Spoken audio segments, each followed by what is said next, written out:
আল্লাহ পাক খলিফার সংজ্ঞা দিয়েছেন সূরা সদের মধ্যে। কোন সূরায়? সদ পড়ে দেখেন, শেষের দিকে পাবেন।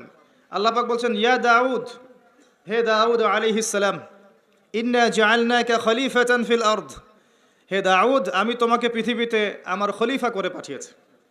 ওই যে আদম আলাইহিস সালামকে আল্লাহ পাক খলিফা করে পাঠিয়েছেন, দাউদ আলাইহিস সালামকেও আল্লাহ পাক বলেছেন, আমি তোমাকে পৃথিবীতে খলিফা করেছি। তোমার কাজ হচ্ছে ফাহকুম বাইনান নাসি বিল হক, তোমার কাজ হচ্ছে পৃথিবীতে তুমি মানুষের মাঝে আল্লাহর বিধান দিয়ে বিচার ফয়সালা করবে, সত্যের মানদণ্ডে ন্যায় বিচার করবে। ওয়ালা তাত্তাবিউল হাওয়া, নিজের প্রবৃত্তির অনুসরণ করবে না। যদি তুমি প্রবৃত্তির অনুসরণ করো, এটা তোমাকে আল্লাহর সরল পথ থেকে বিচ্যুত করে দিবে। আর যারা আল্লাহর সরল পথ থেকে বিচ্যুত হয়, তাদের জন্য অপেক্ষা করছে যন্ত্রণাদায়ক শাস্তি, বিমা নাসু ইয়াউমাল হিসাব, এই কারণে যে তারা হিসাবের দিনটা ভুলে গেছে। খলিফার ফাংশন কি বুঝতে পারলেন? পৃথিবীটা তখনই আমাদের হবে যখন আমরা আল্লাহর খলিফা হতে পারবো। আর আল্লাহর খলিফা কোশ্চিনকালেও আল্লাহর অবাধ্য হয় না, আল্লাহর আদেশ এবং নিষেধকে লঙ্ঘন করে না।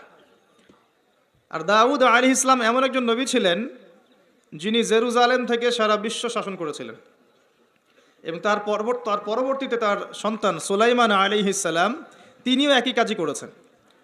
বরং সুলাইমান আলাইহিস সালামের সময় আল্লাহ পাক তাকে এত ক্ষমতা দিয়েছিলেন যে জিনজাতি পর্যন্ত তার আনুগত্য করত। সুবহানাল্লাহ। বাতাস তার কথা শুনত। একটা আরশে তিনি বসতেন, মাসের পর মাস দূরত্ব মুহূর্তেই সফর করত একটা চেয়ার কুরসি। বাতাসকে আল্লাহ পাক তার অনুগত করে দিয়েছিলেন। আল্লাহ পাক তাকে অন্যান্য প্রাণীর ভাষা বোঝার ক্ষমতা দিয়েছিলেন। আল্লাহ পাক তাকে কি দেন নাই?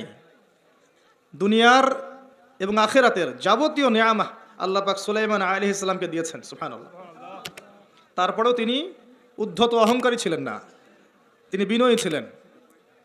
আর আজকে আমরা যে যেখানেই থাকি না কেন, সামান্য ক্ষমতা পেলেই উদ্ধত হয়ে যায়, অহংকারী হয়ে যায়। আল্লাহ পাক আমাদেরকে অহংকারী চরিত্র থেকে হেফাজত করুন, আমিন।